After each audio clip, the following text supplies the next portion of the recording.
I'll put you out of your misery. Say wham. Smash the like and subscribe button, because I'm pretty sure the YouTube algorithm likes it when you say that sort of stuff. Cooksey was saying that Barsha's going to Ducati. That's pretty sweet. Good for Ducati.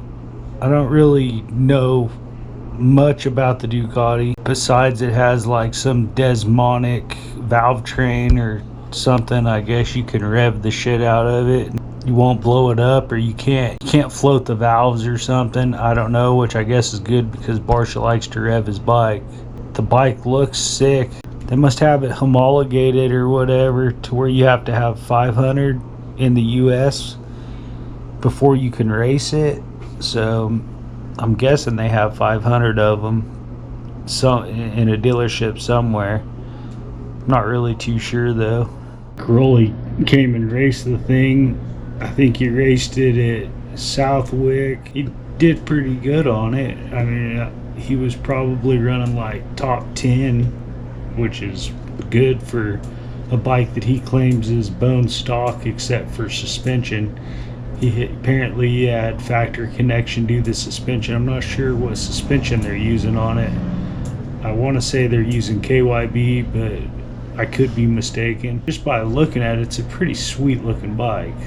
It sounds like it's real free revving. He didn't pull any hole shots or anything, but he was definitely ripping, getting her done on that thing. I mean, he is a 9-time world champion, so obviously he knows how to ride a motorcycle. Second moto at Southwick though, something happened with the bike and he was like blowing into the vent tube that goes to the gas tank, which is kind of a little worrisome, but I guess you're gonna have growing pains, especially it being a brand new bike with no time on it. They're also getting Dylan Ferrandis, which should be good. 250 Supercross, motocross champion. I want to say he won 450 outdoor championship, so he should be hauling butt on that thing too. You know Barsh will wring the thing's neck. I'm sure Ferrandis will too. I'm sure they'll have growing pains. Obviously, brand new dirt bike. It's obviously good for the sport having another factory like with a name like Ducati in the pits. Because Ducati's owning MotoGP right now, just whooping everybody. I feel like Ducati probably thinks it's going to come easy, and I think it's not going to come as easy as they're thinking that it might come.